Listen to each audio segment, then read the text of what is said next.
Welcome everyone to Mythinformed with your host Dimitri and fill-in host Sean. I almost said Brian, but he's not here for personal reasons. No, he's traveling for work. That's not that personal. No, I'm kidding. Today with us in the studio, virtually, we have an up-and-coming YouTube star, Declan Black, an Aussie gamer, YouTube creator, and all-around fantastic personality. Welcome to our lovely show, Declan. Thanks for having me, guys. I've been looking forward to this, so it's going to be a lot of fun. Nice. And before we get started, I wanted to give a big shout out to all of our patrons and our our growing patron list. We love you all. We support we love your support, and you will keep creating content. So hopefully, send us feedback. Hopefully, you like it. Yeah, and we support them too. Yeah, we support everyone. Why not? Yeah. Free speech and whatnot. Yeah, Declan, thank you so much for coming on the show. We're really excited to have this conversation. You know, we kind of like met, online when, your channel started exploding, covering the controversy, quote unquote controversy that surrounded Mythcon. And well, we stumbled upon each other. Yeah, we stumbled upon each other. But your channel has existed before then. This was just a nice spike in the ratings, so to speak, right? Yeah, I've been around for about a year and started taking it seriously about, say, 3 months ago. So, yeah, I've been around for a while. Okay. But, man, I followed Christy because of Bearing and Sargon, and then she started covering you guys a lot. So I was like, yeah, screw it, I'll just start covering you guys as well. So. Well, yeah, we were happy that you did. And, it's funny about your channel, Declan. It's like every day I refresh, there's a new video. Mm-hmm. And that's... Yeah, that's just because when I watch a YouTube channel, I like to have a video there every day. So I'm just trying to do what I like in my channel type of thing. I think it's so successful because that sexy Aussie accent. That's really, I think, that's your secret sauce right there, man. Oh, of course. You just got to keep it up. Aussies. I know. Speaking of Aussies, you do a lot of your videos focus on other, I would say, Aussie content creators, other Aussie YouTube personalities. So is that just because you're... did it just happen that way just because they're local to you, or did you feel like you have a kindred affinity / hatred for folks that are on your side of the pond? Oh, it's definitely the latter. I've been trying to cover it a bit less because I get really frustrated because if it's say in America, then I can disassociate myself a bit with it. But yeah, seeing it, especially with an Aussie accent, man, it just really boils me up because we have some really loopy ones down here. Have you heard of Clementine Ford by any chance? No. And I don't even think you've made a video about that person. Yeah, I can't. Look her up after this. She's this awful social justice warrior in Australia that's just, oh man. She says some horrific stuff. Look her up. I won't do it because, yeah, she's... a lot of people know her outside of Australia, and I really wish they wouldn't because she's just one... Like, she wants to go to Australia Day. She basically says we're all racist all the time. Yeah, she sucks. I've heard from other creators you are all racist. Oh, basically. Well, what's interesting is, what brought us together is obviously we started looking, at the Minibosses because of all of the hatred and all of the smear campaigns and everything that was coming our way. And, you cover these Minibosses. For those that don't know who the Minibosses are, that's a copyright. Just go. That Sean has. Just go on Declan's channel and you'll know immediately who these Minibosses are. But it's interesting to me as an outsider because, like, before Mythcon, really, I really wasn't in the YouTube world at all. I was more focused on like getting authors and actors, comedians, and things like that. And once Mythcon started happening, that started getting me into that YouTube world as far as studying it and seeing who the players are and stuff. Like, how did you what turned you on to like the YouTube world and the Minibosses specifically? Well, I watched Bearing, Sargon, Shoe and Head, and Skeptic. I watched them for a while, and yeah, it just got to the point where they were just lying about people that I actually respected so much that I was like, I'm just going to start making videos on it. Because, yeah, you've obviously been thrust into the world of these idiots, but, man, they've done some really, like, Christy was partly responsible for Bearing's docs, and it's just some of the actions that they do in the for kindness is just awful. So yeah, it just got to the point where I had to start making videos on them. Yeah, and like one thing I've noticed in the YouTube world, obviously, when YouTube was first created, I'm that old to remember when YouTube was first created. It was like it was created and there was an option that was like when you put a video up, you can hit a response button, and like that was their whole thing. Was like that was the platform was responding to other YouTube creators, and that's kind of was their first iteration, their first generation of YouTube. And I've seen obviously this trend has continued, but like one of the things from an outsider standpoint, I have to think that some of these outrageous characters that we see, especially like the mini bosses, who are outrageous, I think they're just doing it. Honestly, I don't think they really believe what they're saying. I really think this is an act. You've been studying them a long time. Like, what's your take on it? Do they really, think these things? Do they really, is this really how they behave in their normal lives? That's a great question. I was actually speaking to some people on my Discord because apparently Christie's a university professor. So I surely hope that she doesn't act. But I think it's just they've got to the point where they have to double down so much that it might as well be that they believe it. Because, yeah, like if you watch Steve Shibez at all, which you probably have because I know he's done a couple of videos on you, he will just make claims that are so incredibly absurd. And then that's his argument. Like, I know he hates Donald Trump at the moment, and you like him or hate him. He's definitely not a white supremacist. But yes, and Steve claims that's his. And punching Nazis. I don't know if you guys were around, but we were. Social justice warrior group for a while were really keen on punching Nazis, so they're actually advocating for it.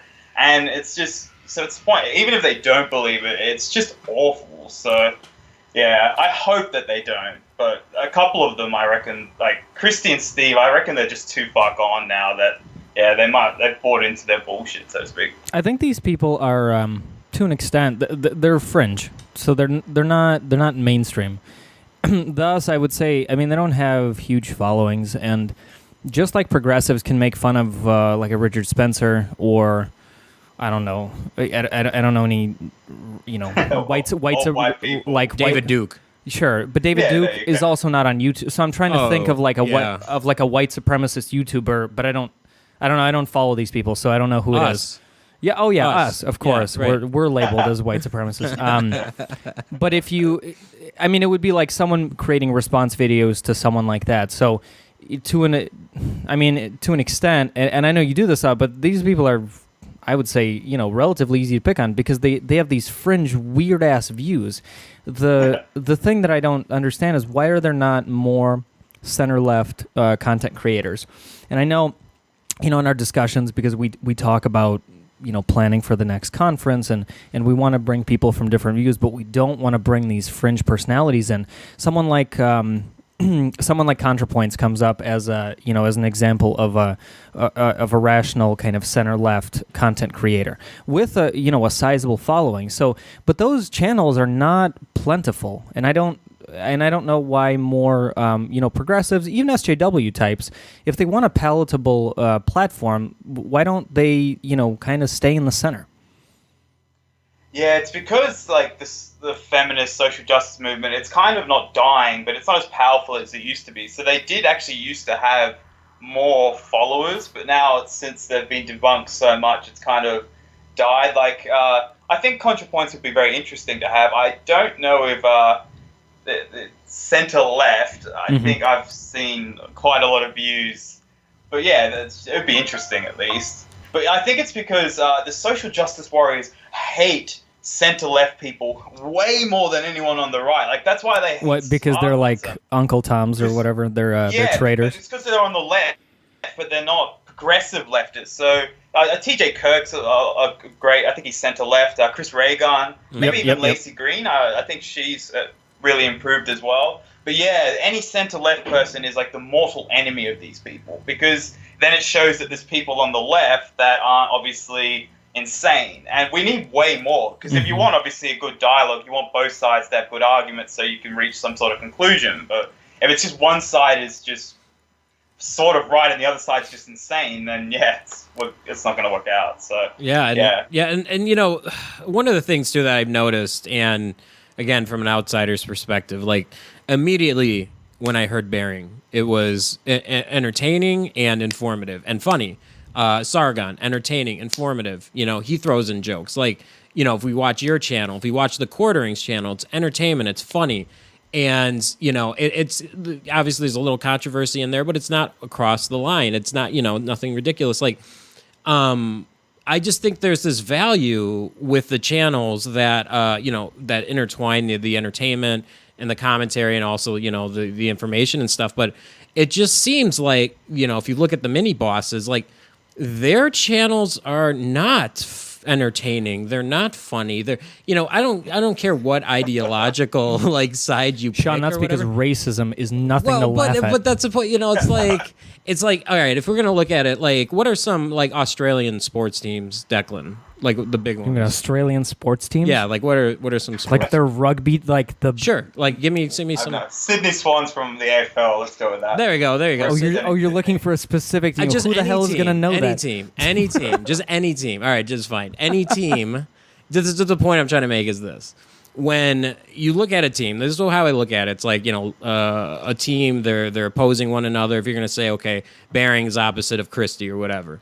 Bearing, if you look at the scoreboard and you look at the followers and you look at the views and you look at, you know, just the all around, you know, just content, like Bearing's, it's like 10,000 and you know, Christie is like 5. Like, there's like, seriously, like her team's getting destroyed. Like, how do they not see, you know, the content they're putting up is not engaging and it's not, you know what I mean? Like, You know, what I would argue there is that they found a niche because there's always going to be followers of one side or another. So just like I assume that Richard Spencer doesn't work, he just gets money from like the alt-right donors who he has all around the country.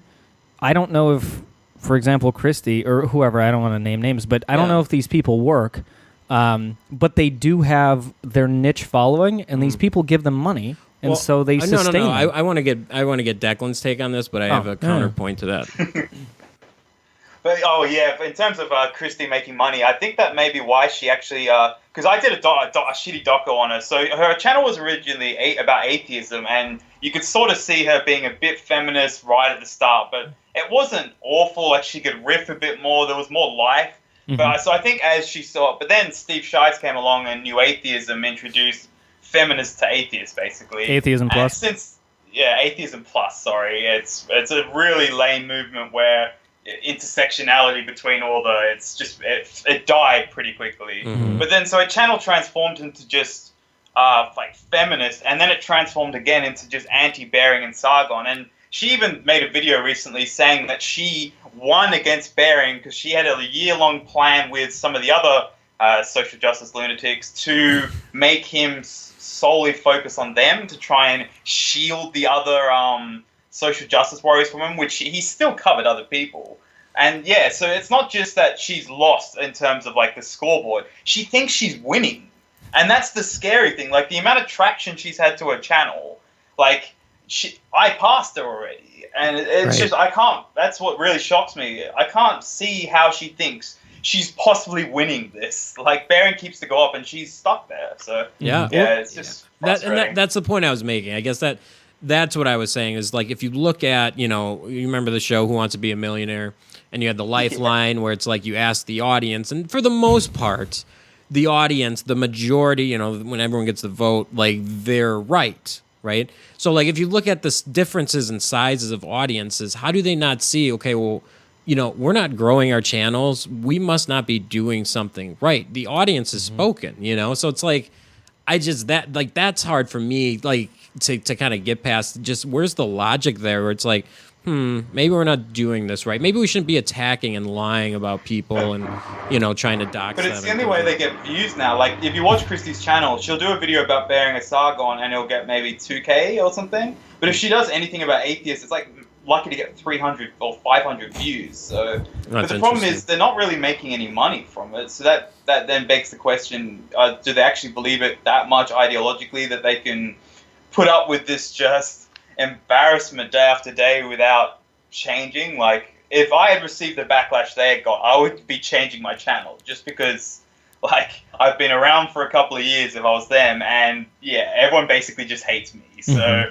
I'm obviously not doing something right. Or just go get a new hobby, like seriously, it doesn't have to be, like it doesn't have to be YouTube. It can be something else. Yeah, when you're getting that disseminated, when you're losing that much, like it's like, well, maybe we just throw in the towel here. Maybe we shouldn't just be attacking people for no reason. And again, for me, like coming in, it was all brand new, so like I got to see all the different creators, but then just the vitriol that was coming from one side, and this is up, down, left, or right. I don't care what your ideology is. Like this, there's one specific group of people that would stop at nothing to attack us and lie about us and try and destroy us. And it was just disgusting. And then you look on the other side, well, none of those people were doing any of that.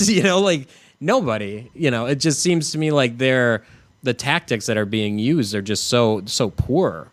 Mm-hmm. Well, yeah, Christy can dox people, so obviously, but yeah, that's the thing, like, I might not agree with you everything ideologically, but man, you were just trying to hold a conference with a couple of speakers that it's not that they are the skeptic community, it's just what you view as like a good represent, or even just like a skeptic in that. And she doesn't have to go, they don't have to go, they can just literally go for a walk, go to the beach, but no, they have to shut you down. And it's a scary thought, because you guys are, it's not like you're far right, alt-right or anything like that. Like, geez, you're like really, really nice. And yet it's just they view you as the enemy, and then that's it. It's just like they don't care how far they, demean themselves as long as they destroy you. And just the backlash was so good from just the community, I guess, because yeah, you guys are one of the only ones that have actually just been like, no, we're just going to do it anyway. And yeah, it paid out for you. I can't wait for Mythcon 2018. I'd be looking for some people that would be pissing them off even more. So, because, yeah, I just don't know where they get they have the moral right to deem who we can.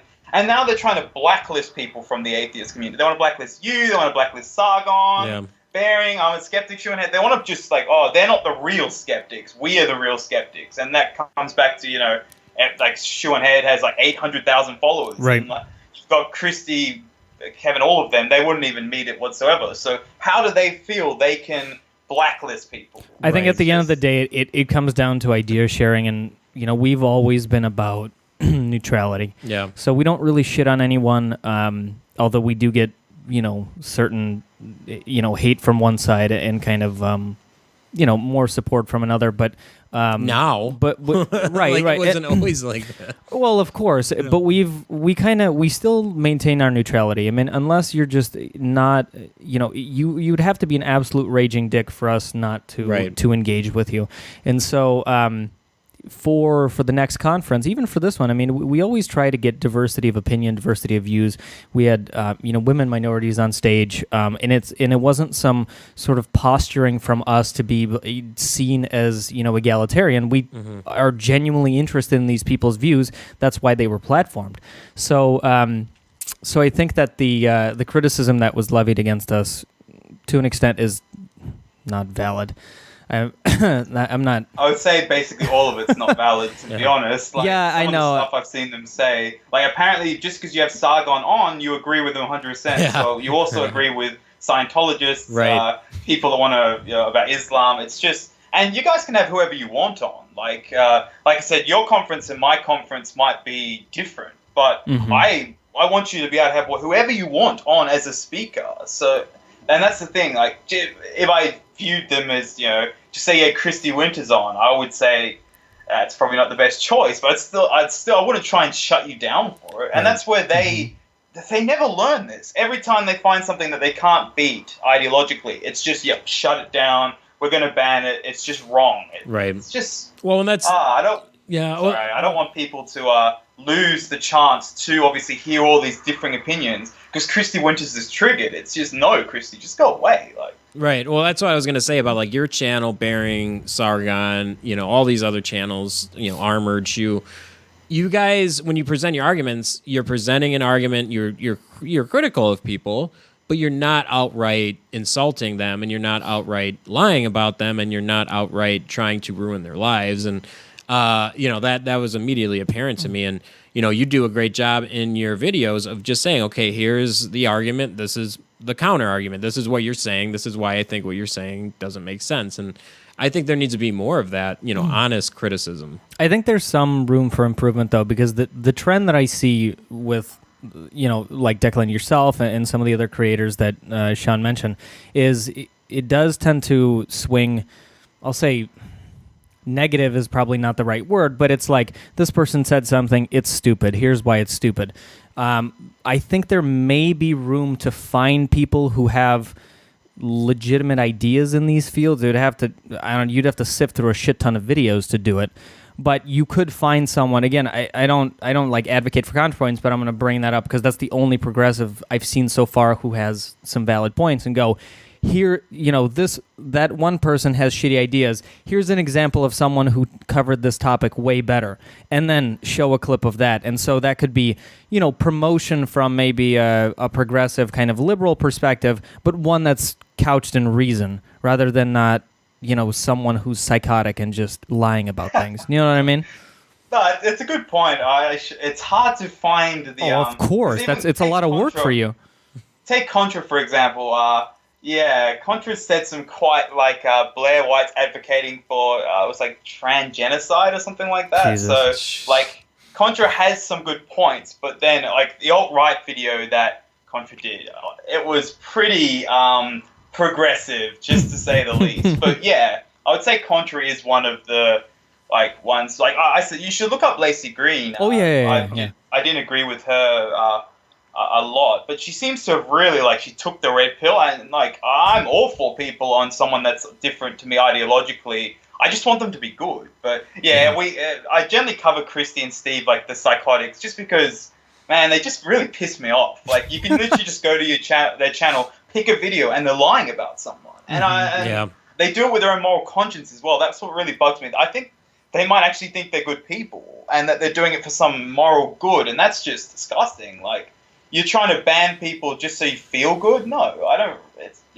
But yeah, that's a good point. I should try and look up some social justice warriors that aren't just lunatics. I think that would seriously. I mean, that's a game changer. That you could 100% set yourself apart, because now you can kind of straddle this line where, you're still going to get people who who love the attack videos, but you may get some of the more liberal community going, oh, okay, I could see what this guy's saying. Yeah, no, it is a good point. And if you find any please. I don't have time for that shit, man. Yeah. I'm I'd have to look through hours of. I'm sure Brian might. Yeah, Brian might. Oh yeah, Brian lives in YouTube. Yeah. I'm surprised he's not plugged in 24/7. He is. Basically on his phone. Yeah. I know. Yeah. It's an interesting community that Sean and I were introduced to because of the nature of the work we did here. Yeah. Again, I can't stress this enough, is that we're in this gray area where we try to take points from everyone and make sure that we can listen to dissenting viewpoints. So, as in, I don't want to give away, but as unreasonable as some of these positions may be on one side or another, you could find a kernel of truth somewhere, and that's kind of where we got to end up. But I guess that goes back to my original point. That's where I think. And I'll say it, Steve Shibez, he's insane. I've never said that before. He's a lunatic. Sean has outed himself. He's literally he's literally fucking crazy. Seriously. Yeah. And the fact that he blocks everyone and creates his own little weird echo. Imagine that. Imagine that in a social setting. Let's take it to work. Let's just say, oh, you're going into work today. Oh, your boss has criticisms for you, and then you just block him out, and you're like, oh, I can't talk to him. Or a coworker comes up, oh, hey, I'm gonna talk to you, Steve. No, I'm gonna block him out too. Seriously, who acts like that in real life? It's insane. But that's the point I'm making. It's I think it's so over the top. So I really think in a lot of these cases, they're begging for it. They really they're addicted to getting this weird criticism takedown. Masochism? Stuff. Is that what you're saying? I don't know, man. It would be masochist. That's a really interesting point. I never thought of it like that. Psychological they do just enjoy masochism. being destroyed. Yeah. Yeah, I don't know. Like I said, Declan, you've been dealing with it a lot longer than I have, honestly. But it's just I just don't know. Like, how can you just fail that often and still act ridiculous? You know, like it just. When does the logic set in? I guess. Oh, and I think, but like Kevin Logan, for example, he just did a video in which he's telling Philip DeFranco that he is a white man whinging and that he shouldn't be colorblind because apparently that's leading into the alt-light narrative on YouTube. So it's just like... Wait, what? Wait, take me over that again. What sure. was that? So do you know the YouTube channel Philip DeFranco? He's massive. Like Yeah. Yeah, so I don't know if you know Kevin Logan, but he's an SJW. Weirdly, I know who Kevin Logan is. Well, we know of Kevin Logan because of you, Declan. You probably know them all. Anyway, so all the he did a video in which he's telling DeFranco that he shouldn't be. He's saying he's being anti-PC or a bit anti-PC because he's being colorblind. And Kevin Logan literally said that Philip DeFranco was just a white man whinging, and that him being colorblind leads into the alt-light narrative on YouTube. And he thinks the alt-light is like Sargon, Shoehead. So it's just like they are not even in reality. Like Philip DeFranco is probably one of the most neutral people you could ever meet on YouTube. Like I watch him, Kevin Logan watches him, so he must have an ability to reach, like what you were saying, both sides of the audience. But for what Kevin was saying, like being colorblind means that you're feeding into the alt-light narrative. Well, then the alt-light are apparently great people because, well, like it just doesn't make any sense. Right. But yeah. Well, and that's the thing, like, you know, when you're using these terms, when you're using the terms, you know, in a hyperbolic way that aren't even describing what you're trying to describe, like, that takes away the freaking power of those words. You know what I mean? Like, if you're calling us a racist, I'm Mexican, the co-founder is Nicaraguan, you know, Dima's a Jew, but you're calling us white nationalists, you know, like, and it's like, you know, now you've just played down that word. Now it doesn't mean anything. You know, what do you actually call the real racist and the real white nationalist? Like, you have to have a different term now. It's just, well, the thing is, and I can tell you why. I mean, it's just easier. Ad hominem attacks don't take any brain power. You just call someone stupid, or you call them racist, and then you drop the mic and you walk away, and you feel like you had a moral victory. But if you try to unpack someone's principles, you have to do research. You have to come with facts, with maybe statistics, studies. I don't know. Yeah, that takes a long time to do. You can't produce a video a day or a video a week or whatever it is being able to do that. So I think that's the difference, and that's why they don't. Yeah. What do you think, Declan? Yeah. Plus, they like it worked for them for a while. Like that person that landed the first, it was like a spaceship or something on a comet, and then he gets fired from his job. But yeah, you're right, they've completely overused racist, sexist, white nationalist. So now we're basically buggered. Like if you say white nationalist, if someone viewed you guys as white nationalists, they're going to think freaking Richard Spencer's a really, really nice guy. So the social justice warriors are actually just helping the other side. And then they will eventually lose political power eventually, and then we'll have the problem of obviously the backlash from the right, and then the left will have no credibility whatsoever. So we'll just have the same scenario happening, but on the right side. So yeah, it's really actually them denigrating all the meanings of these words to just mean like, oh, I don't like you, I disagree with you. Yeah, it's really, I guess, white nationalist plus or something now. I guess we'll have to start calling Richard Spencer. It's a weird dichotomy. Well, it's funny that you brought that up because now, and you know, I want to get your take on this because we are, you know, I don't know if we're gonna coin this like a phrase now, atheism negative. I don't know. No, that sounds stupid. I know it sounds stupid. Let's come up with another. It sounds name. stupid, but it's like the opposite of it, like whatever we're doing now. Like we came in. As a secular organization, you know, we've been around for 4 years. We've done a lot of different things. We've kind of always tried, you know, different things. Like we did conferences and videos and movies and like all these different things, podcasts. And you know, we're always trying to like throw darts at the board and see what sticks because you never know, you know, what's going to stick. And, you know, coming into this before Mythcon 4, we were trying to start to tie in like entertainment because I personally think people are just bored in atheism. I think people are just sick of the same fucking gods doesn't exist arguments, and the conferences are so goddamn boring now. And like seriously, I went to one earlier this year because someone I knew was speaking there, and like I didn't watch any of the presentations because they were terrible. Like I would fall asleep. Like I really would. Like it you know. I think the entertainment thing like actually wakes people up. It's like, let's look at something, let's get excited about something. Because you need a charismatic. I mean, yeah, there can only be one Hitchens per generation. Yeah, and we don't have one. I have no issues with like Agreed. peppering in lectures, PowerPoints, things like that. But when the whole day, when it's like 30 PowerPoints, it's like I'm back in school, and it's like that's why I hated lecture in school. Like who's like, yay, I get to go listen to a PowerPoint today. Who says that?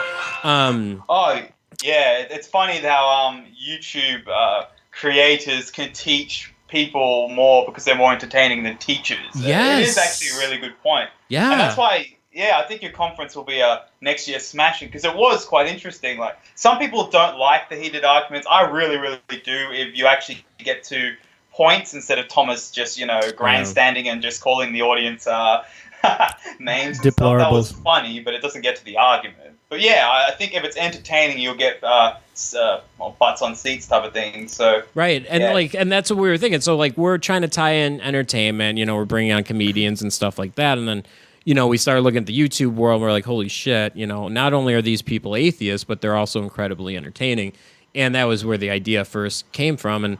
And so I was wondering, so like, did you know anything about the atheist world before Mythcon? Yeah, I've been in it for a while. Like I follow a lot of obviously prominent atheist channels. So okay, yeah, I've been in it for a while. Okay, is that how you started in the community, or did you just follow some channels and then were like, oh shit, they're atheists? Maybe I should be one too.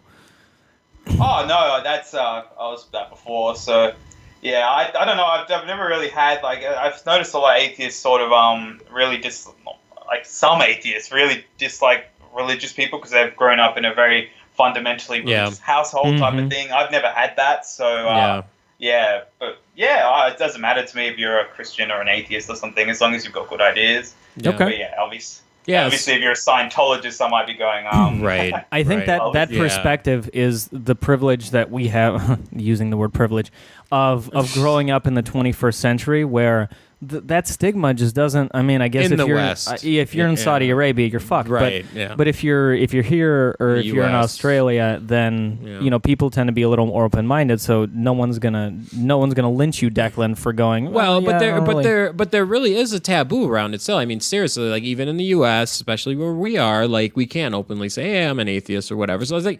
I grew up the same way, no religion at all, really secular. But then, like, when I figured out what atheism was, that really got me interested in this world. And that's why we started the organization initially. But I guess what the point I was making was, Declan, you were knowledgeable about the atheist world. You were following some people, right? Yeah, definitely. Okay. So I moved into, obviously, because I honestly think feminism's like a religion or a cult at this point. So basically, I moved into, obviously, people were debunking Christianity for a while, and then I moved into debunking these idiots. Cool. So, yeah, and I don't think that Christy Winters, Steve Shives, or any of them are actually atheists, just because I don't think you can be an atheist. They're definitely not skeptics, obviously, because if you believe in the patriarchy and all these like white privilege and intersectionality and all this fantasy land, then you believe in gods and demons. Well, it's being an ideologue, Well, but I guess where I was driving to is, you knowing about the atheist world, you're in YouTube. Did you ever think it would be that big of a fucking deal to have YouTubers go to a conference? Oh, I didn't think that it would be like I knew that you would get some backlash, obviously, because if you invited Sargon, so Christy instantly dislikes you. But I did not believe that she would go to such lengths to get you guys. Obviously, like when I heard that she contacted the people that were obviously hosting the venue to try and get you shut down. Yeah. And just I think she really rallied her troops for it as well. Yeah. But I never thought that you would get that much backlash. Yeah, and from an atheist as well. It's not from any of the religious people. It's from freaking Christy Winters. Right, and it's not just her though, and that's the thing that's like really shocking to me now. It's these atheist quote unquote leaders. I mean, we have Aaron Ra on the record, we have Dillahunty on the record, we have Seth Andrews on the record. These people that that we've worked with in the past. They've supported us. We've had, we've given them platforms, and so on and so forth. Like, what the, like it just blew my mind, like all the backlash that we got, people blacklisting us, things like that. But now what's funny, and we're starting to see it, and when this comes out, I'm sure more of this will be happening. But Sargon was on Atheist Republic. Sargon was talking to Eli Bosnick. People are starting to, engage with the quote unquote, untouchables that we brought. Like, I honestly think that, again, this is just people overreacting to something that they don't understand, and they're going to start to see value. I hope they start to see value in these types of personalities being in atheism. I think a door has been opened, and now people are walking through it. It's a new day. It's a new age. And some of the people who you mentioned, I think the problem is that they see their star falling and other people's star rising. And so this was always the realm of intellectuals. People didn't have the balls to be atheist openly. Now you have people like that have 700,000-800,000 followers who are smart and funny. Who I would say that they're not intellectuals in the same way that a Seth Andrews is. No. I would challenge you on that any day. I will give him that. I'll challenge you on that any day. Okay, I wouldn't go out here and say, oh yeah, Shu was just as big of an intellectual as Seth Andrews. First of all, there's different types of, and we're going to get way off on this. There's the intelligence and Shu's ability to create her content is unbelievable. What she has done with her platform is fucking unreal. Oh, I know. Like, seriously, when people talk about intelligence, intellectuals, there's intelligence that, intelligence in media, intelligence in business, intelligence in whatever, innovation, entertainment. And Shu definitely has an incredible amount of talent and ability in that world. So I take big issue when I hear people say that. Sean, I totally agree, Okay. but I think you nitpicked. I said she's not an intellectual. What does that mean, though? Now, Declan, I'm sorry. We're going to get into Yeah, I know. We're going to have to take this. Hey, it's fun. Keep going. No. It just means that she's not like a studied academic who has poured over the research and is presenting her findings. That is what I would classify like a Richard Carrier or a Seth Andrews as. That's not saying that she doesn't make great content. She does. That's just a different... I'm saying that the realm of atheism has always been, I read a bunch of books, here's why God doesn't exist, mic drop, done. That has moved on, and they want to be the superstars of that community, and it's moving on, and they feel their influence waning. Yeah. And I think that's why we're seeing this backlash. So are you going to say Sargon's not an intellectual? Not in the way that some of these academics are. Sargon, he's a smart guy. I witnessed Sargon literally argue with Dillahunty for hours and win the argument. So how is that not an intellectual? I would say that there's a more objective definition to what an intellectual is that has some grounding in education and Sargon's an intellectual. and book learning. Okay. All right, maybe. Yeah. I think, What do you think, Declan? I think Sargon actually is an intellectual Yes. because the problem is that, yes, the poring over books, but especially the social justice warriors and the feminists, they're attacking it from the wrong angle. So they're looking up like all these... Yeah. You could study for years, but if you're studying nonsense, then you're just versed in nonsense. And I would argue that... I would definitely argue against Sargon not being an intellectual because I've watched him for ages, and the amount of study that he does on the topics would it would rival any person at uni. So I'm not like people that could go to university, study, definitely can be intellectuals, but I wouldn't agree that say Sargon is not an intellectual because he's done his own research. He goes over books and books before he does videos. So. Yeah, and he ties in philosophy, right? Sean Head is so entertaining. I agree with that. Sargon ties in philosophy, ties in, just listen to him. When you listen to his videos, like I always pick up something new, like a new tidbit of something on philosophy or something on, something that came out of the intellectual world. I mean, the guy is an intellectual. Not only is he an intellectual, he's also very entertaining, and he has that golden voice. And so it's like, he's like a triple threat, Declan, keep practicing and grow out that facial hair. That freaking beard just gets everyone. By the way, speaking of channels and kind of how that happens, I was curious, and again, you never get to talk about this in your channel. Maybe you do in earlier videos, but talk about like some of your artwork, your the little thumbnail icon that you have, the bigger guy who kind of looks like who's the dude that won't die in Marvel Comics? Which one? Deadpool. Damn. Yeah. I think Deadpool. Jesus. Deadpool. But I mean, all of that iconography and kind of how you tie that in. Talk about the etymology of that. Oh, well, yeah. Currently, my channel's basically in stasis because I've been, obviously the Deadpool-looking guy. It's not actually Deadpool, but... Oh, it is? Okay, I didn't want to make that assumption. No, it isn't Deadpool. I'm like, that looks a lot like him. I don't... It's different enough to make sure Marvel doesn't sue him. Well, yeah. There you go. Exactly. That's all I need. But, I hired someone from... on the internet, you can get people to do artwork. So from Toei Animation, they've done Deep Dragon Z and stuff like that. So I was like, I'll just get my artwork fully done. It's been about 6 months. So that's why I've got game footage of my videos and stuff because, this guy is just really, really starting to bug me. So that's why I've got the little guy, the little face moment. So it's pretty much just in limbo. Dude, I love that face, by the way. It looks fantastic. Whoever did it is brilliant. Oh, I know, he's so freaking talented. That's the problem. Like, that's just a sketch. He hasn't colored it in or anything like that. So that's why I'm like, people are like, just get another artwork. And it's also, I've already put money down because he wanted like some money down first. So yeah. But yeah, man, now I'm just like, I spoke to him a couple of weeks ago and he's like, 100% have it done this Sunday. And now, that was 2 weeks ago. So. Wow, Toei though, that's amazing, man. Dragon Ball Z, that's legendary. That's awesome. Oh, I know. That's why I'm stuck. I'm still with him because I'm just like, I just really want this because it's. But yeah, so. No, that's really good. And then the other question I had, because I don't know how this works, where you are you commenting while you're playing? Do you dub that over afterwards? Oh, that's a good question. Because I would never fucking be able to play a game and then hold some sort of. Some black guy did that. He does that all the time, and I was gonna bring that guy up and be like, he does the same thing. Yeah. He kept dying, obviously, but and he was playing Cuphead too. It was pretty hard. I couldn't go through 30 seconds of this shit without, I don't know, shitting myself.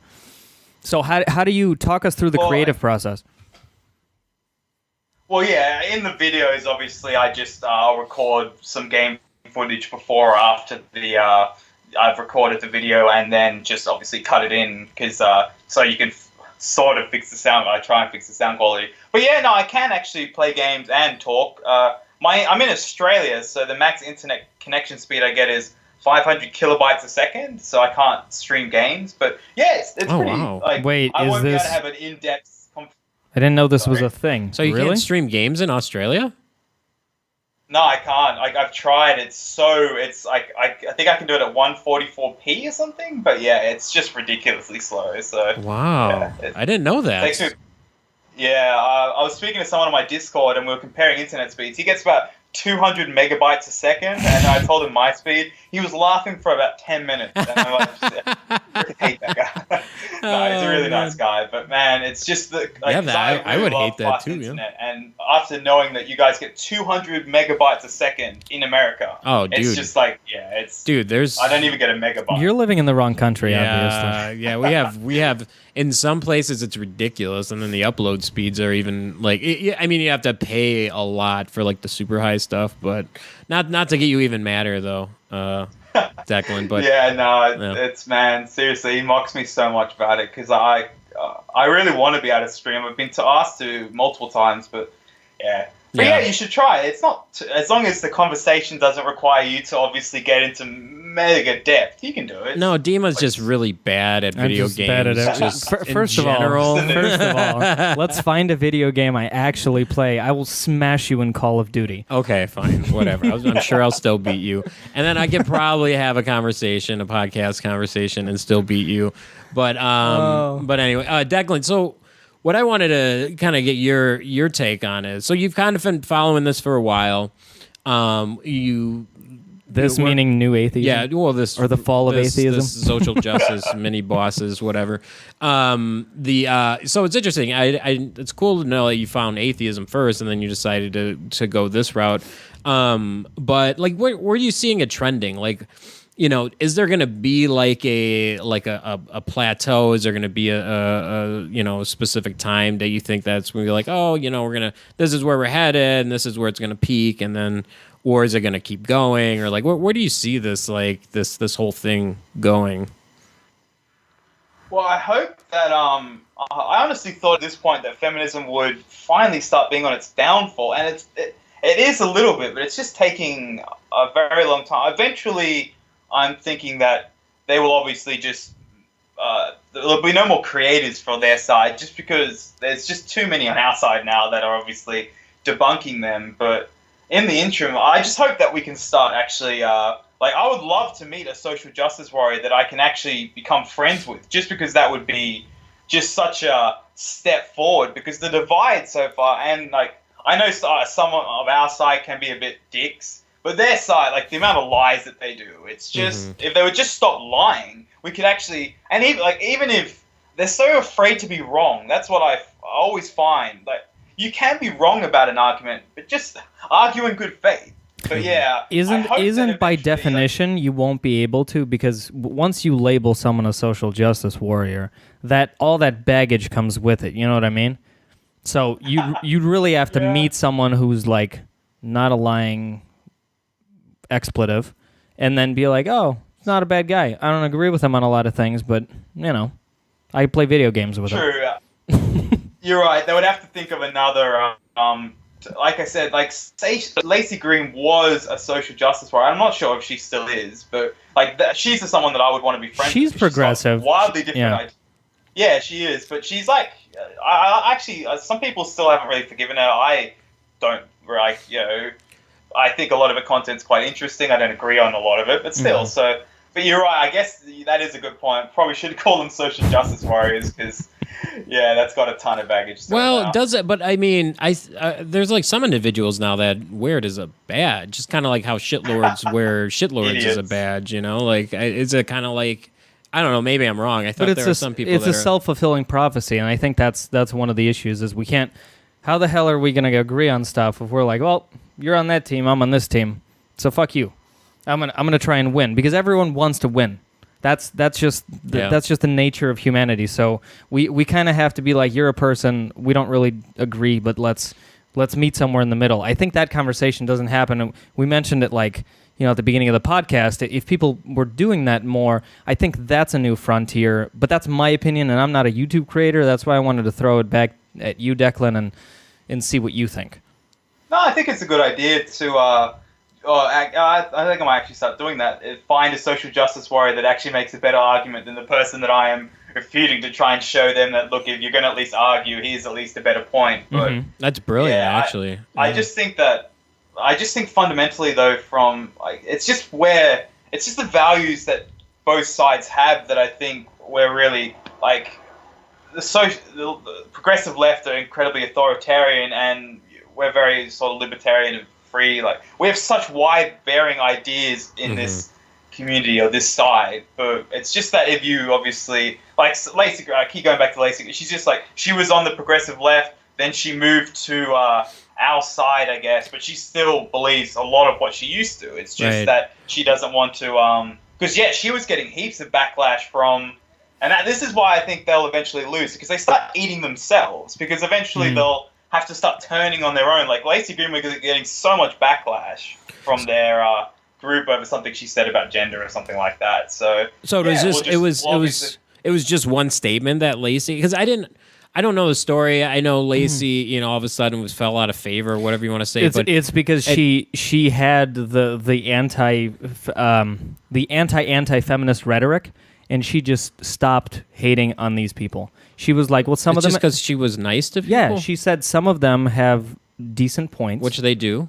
Exactly. Yeah. So that's all she said. And that was the only thing that was bad enough for them to ostracize her. Jesus Christ. Yeah, it's very telling. But again, that's why I put these folks into a fringe movement. They're not the mainstream. People like Lacey, who has 1.5 million followers. Yeah, she's the near mainstream. Joe Rogan. She's only like 300,000 off of Joe Rogan, which is insane. And her and Chris Reagan are pretty good together as well, and they've obviously made videos on each other before, and now, so yeah, I think, but it just depends on like if Christie suddenly was like, oh yeah, I'm sorry guys, like I'm all sort of libertarian now, I want freedom of speech and stuff, I personally wouldn't ever forgive her, just because the amount of stuff that she's done. Right, I gotcha. I think that but like that's just me, obviously. Like other people can. But yeah, I hope that we can obviously just push the real extremes to the further fringes and start, because really I honestly don't care if you disagree with me 100%. It's just if you want to silence me, that's when I have an issue with you. If you start slandering me, that's when I have an issue. Right. I have people in my friends group that completely disagree with me 100%. But politics gets too much into it sometimes. Yeah, Declan, I was going to ask because I know that, there's sides and we take them, whatever, but do you, in your content, do you call out the fringes of the right movement? I know, so I'll give you an example. Like, you had a video a couple of days ago on this, on Milo being on this Aussie program, and I think, and I actually watched that whole interview. He did a brilliant job in that interview. He was charismatic. He didn't seem fringe, and he seemed like a likable guy. So he's trying to change his image. And that was actually the very first interview I'd ever seen of Milo, and I was like, why do people hate him? So I couldn't understand it. And I saw obviously the lady that was, Jessica, whatever her name is, she was lashing out at him, and I'm like, what a bitch. So I couldn't understand that. And then obviously I talked to some of the people in the group, and I was like, what's up with this Milo guy? Again, I'm not you can tell I live in a fucking cave. Yeah. And they were like, no, you need to look him up. He is a hardcore promoter. At least that's how he started getting popular. Well, a hardcore promoter of the far right. Yeah. And anti-Semitism and Nazism and all that. And I looked into it, and I'm like, holy shit. So right now, maybe he's trying to change his image, which maybe that's already too late because he already did that. But I don't think. I mean, you obviously only reviewed that one interview, which I think you did a marvelous job on, because he didn't get the right treatment. But that treatment was based on all the shit that he had said a year ago. But you don't call out these people like, yes, he was mistreated, but let's be clear, Milo's, a far righter, and I don't support white supremacism and all that.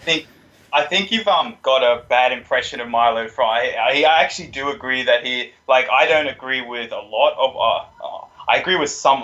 Milo's very, very hyperbolic, and a lot of his. I honestly don't think he is definitely a shock jockey, and he's definitely says some stuff to obviously get a reaction, but he's definitely, and that's the thing, you don't really know much about him, so you think, but no, I don't think he actually is far right. He's married to a black, he recently married a black person, he's obviously gay, it's just that he does it for attention. He's more of a attention whore. Yeah, that's what he is. But that is. I get your point. We should be focusing on more of the far right as well, because if we don't, then they obviously once the left is complete, like the progressive left are completely just debunked. Then where do we go? The ones that will. But that's why that really annoys me about the matter. Like you definitely won't agree with a lot of what Milo says, just from the basis of what I've seen of your political ideology, but still, he's full freedom of speech. He is. He's really. I'm trying to think of some. I would actually just go to Milo's channel and maybe watch some videos of his. But he gets a lot. But still, even in that interview, she wanted him to pay the consequences for the words of other people. Like, we'll take the Leslie Jones. All he did was say that she looked like a man. Yep. And then she was actually trying to, she was retweeting all his tweets and everything like that. So, this situation, Milo was actually the one that was more in the right than she was, and yet he gets just banned. So that's why I really hate the media, because interesting. Yeah, you don't need to classify Milo as far right, because some of his arguments you can debunk. So he's actually right on, because he has studied up quite a lot. But yeah, that's just what I do need to cover more people on the far right.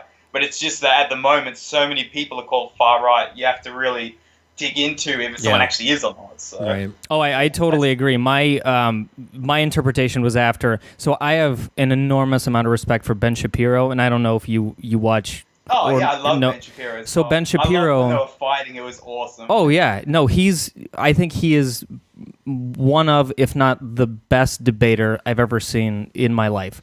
Like I don't know of anyone who can hold a candle to him, and frankly, we're on the lookout for someone who could intellectually be able to represent the liberal position against him. But that'd be really interesting. I mean, that would be an earth-shattering debate. That being said, he made an entire video on Milo, which was one of the reasons why he left Breitbart, and the fact that he was one of the people who started promoting the alt-right movement. And because I respect Ben so much, I took that to heart, and I was like, oh shit, if Ben is calling this guy, a proponent of it, and then he showed some sort of documentation he had about that, I was like, okay, I have to take his words with some more weight. I love Ben Shapiro. Well, what I've noticed that Ben Shapiro has a bit of a blind spot for Milo and Trump, so I don't actually really agree. But yeah, I think it was. I saw those emails as well. BuzzFeed did it. It wasn't anything about whiteness. It was just like we're in a massive culture war and stuff like that. So it's more. But yeah, like I said, I watch Ben Shapiro every day. But when it came, I loved watching them argue. It was really funny. But yeah, I think he has a bit of a blind spot.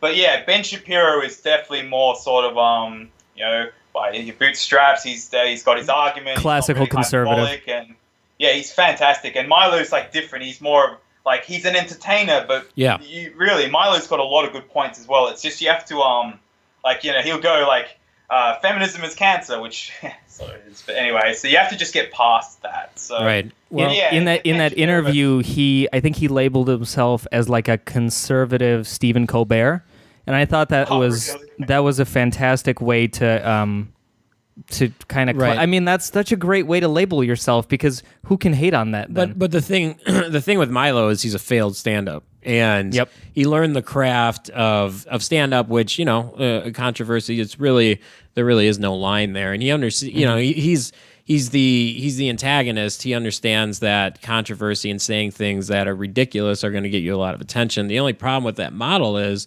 it works in the short term, but in the long term, you end up saying stuff that people just can't accept. Like one of his biggest problems at the end was he started joking about how it's okay to rape children. Yeah. Like some other podcasters we know.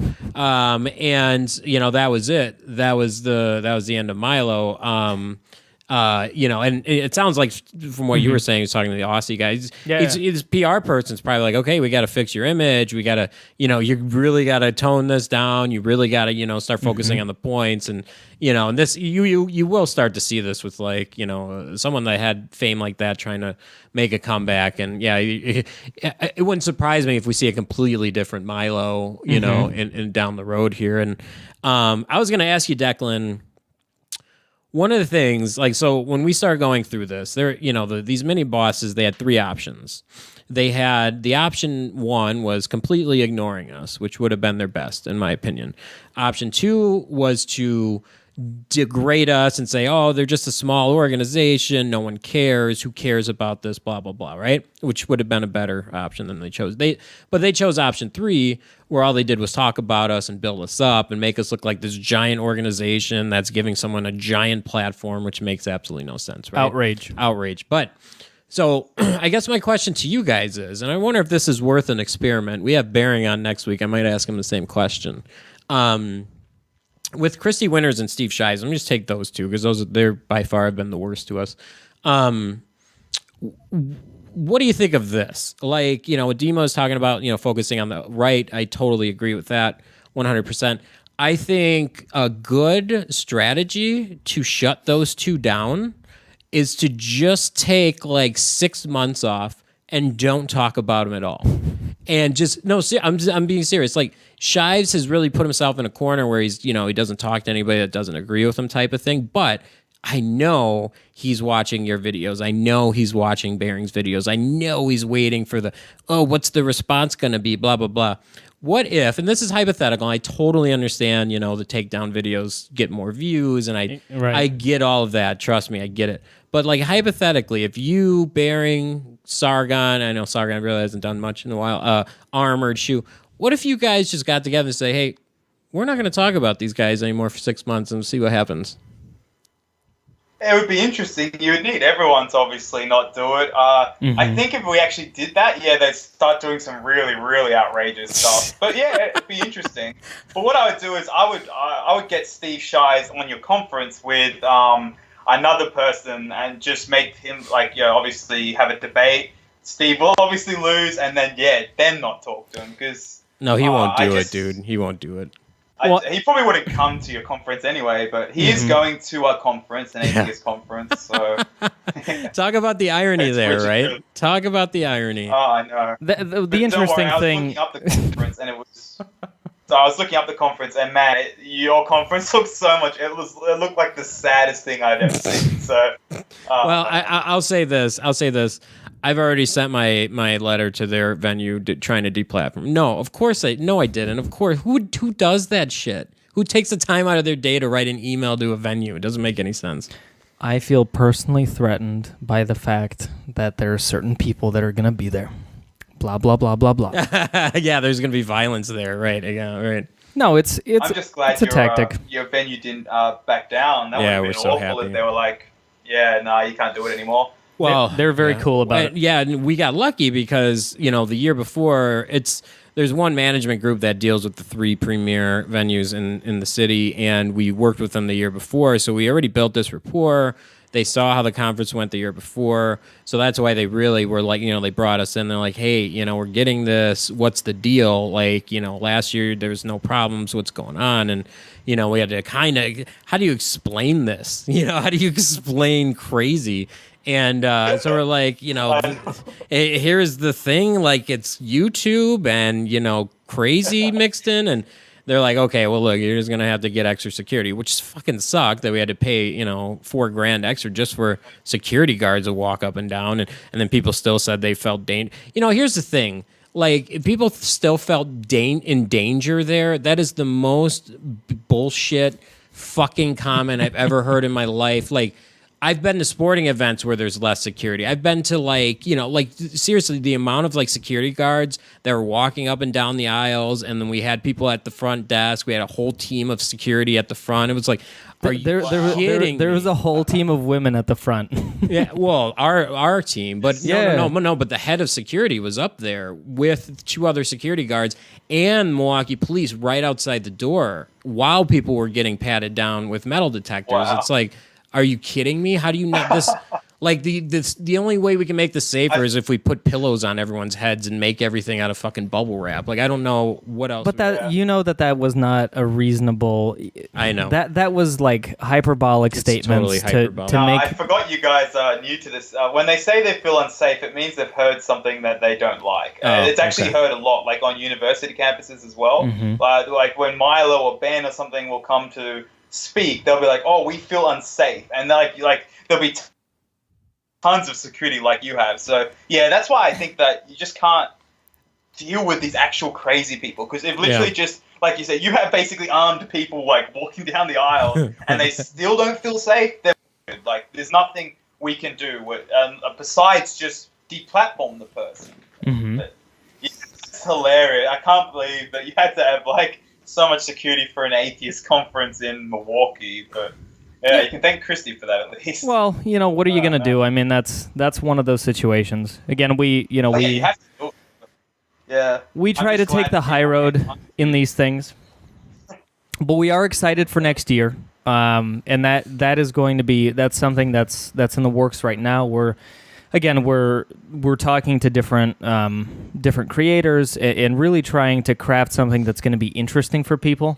That's not just going to cater to one demographic or to one side. That's really going to have diverse viewpoints there. So that whenever that lineup comes out, which I think it might come out incrementally as we talk to more and more people, that will be that'll be pretty interesting. Yeah, we'll let you know. Oh yeah, have as many different sides. That's like, because I said in a video, I would have so many different groups in my conference. So yeah, I might actually travel to Milwaukee depending on the people that you get. I was gonna say, I don't know if you've ever been to the U.S. If no, I really want to go. So it's gonna be I might travel up. It's a great excuse. If you need an excuse, then there's gonna be an excuse for us to to ply you with beer.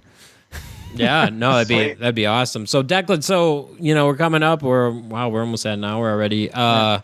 What do you got coming up? Like, what are we looking for? What's going on in the YouTube world on your end? Well, at the moment I'm working on a second documentary. I've been calling them on because I've been looking at different YouTube people from different sides and like how they were they came about, and so that's what. But yeah, I've hit a wall with that. But that's coming up. Getting a green screen kit and stuff, and I'm just trying to work on different. Ooh, I might start covering. That's awesome. Might start covering the right a bit more. Does that mean we're gonna see your non-bearded face? How do you know? I don't know. Right, I might have a glorious, sexy one. But no, it depends. I'm kind of throwing around a couple of ideas. I might test it out, but. Yeah, just trying to reconnect or connect with more YouTubers and trying to connect with the audience a bit more, and get some freaking better internet. Yeah, yeah. We didn't know you guys were living in the 1990s over there. Oh, it's worse than you can probably in terms of just internet. It's real. Have you ever had to watch a video at 144p? Like I'm not even kidding. On my phone. Freaking Americans have such good internet. But yeah, like I don't understand. What are you in the desert in a shack somewhere? What's the problem? No, I'm in a pretty I'm near my university, so it's not like I'm just in the bum somewhere. Right. It's just our internet is so bad. That's interesting. That's really interesting. Yeah. I had no idea. That's crazy. Well, I finally want to move to America. I was gonna say, time to move to another country. Well, and the sun's really bad out there too, right? Like skin cancer is like a whole thing. Dude, everything. They have giant spiders and snakes, man. I don't want to fuck with Australia. Man, I should have taken a picture of it. Last night, I went into the kitchen, and it's literally the biggest spider I've ever seen. It was, it was massive. Like this thing was like almost a quarter size of the wall. So yeah, a lot of stuff want to kill us over here. Wow. It's really. Oh man, that's crazy. Well, Declan, for you guys, what I go for it. No, go for it. But yeah, I just if you want, I would watch. Milo's done some really good university speeches. Just because I think I heard you watch CNN, right? Like, and that's why I think you're I don't think you'll agree with much of what he says. But Brian does. Well, tell him to stop. Brian does. I don't think he'll agree much with what he says, but I think that because he gets a lot that he's like this white supremacist, and he's just this. But yeah, he's just like a hyperbolic type of person. He really actually doesn't have many views that are really, really. Like I said, he's got a black husband and everything. So yeah.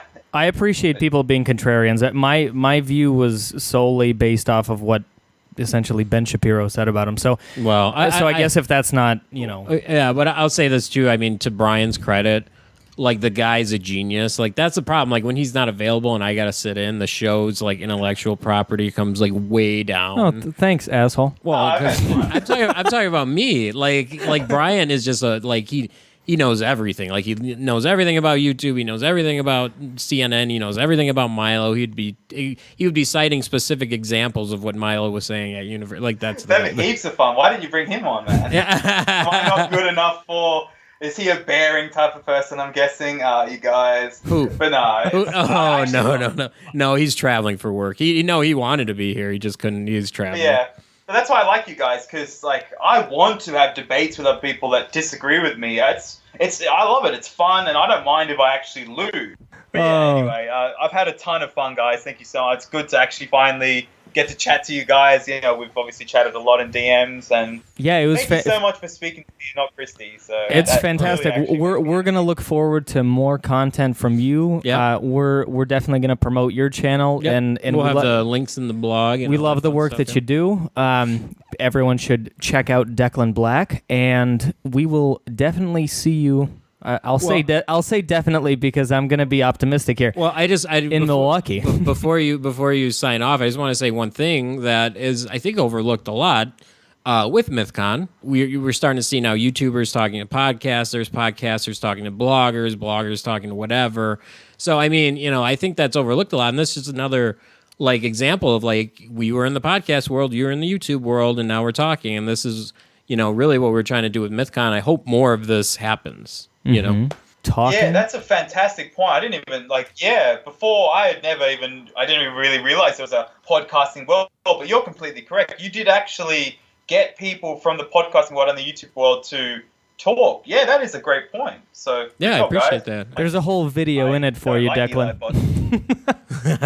He has a whole video for you, Declan. On the cross-contamination of different content medias. Declan, thank you again so much, man. Just stick on the line here. We're gonna stop the recording. And again, thanks for joining us. Yeah, sweet. I know. Thank you very much for having me. Thank you for listening to Mythinformed. Mythinformed is brought to you by Mythicist Milwaukee. Producer Sean Frasick, associate producers Fritz Blondone and Kristen Whitaker Hood, engineer Josh Benishek, and hosts Brian, Dimitri. Every week, we produce a new podcast that sheds light on religion, secularism, and mythology. If you enjoy this show, please support us on Patreon at patreon.com/mythicist. Mythicist Milwaukee also brings major secular conferences and debates to the Milwaukee area, along with community events, both local and online. To support us in bringing future events, become a member at mythicistmilwaukee.com to receive member-only benefits. You can also visit mythicistmilwaukee.com and hit the donate button located at the bottom of each page to place a financial donation amount of your choice. And now, the closing theme, written and performed by Shelley Siegel.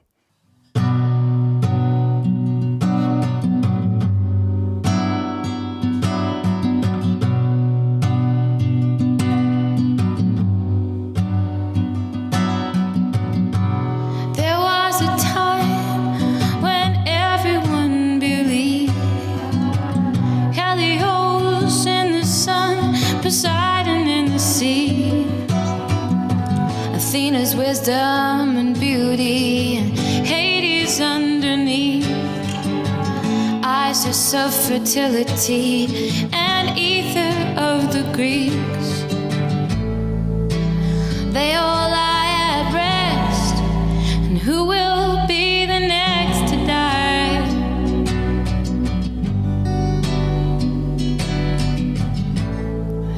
You know they are all myths, and who will be the next to die?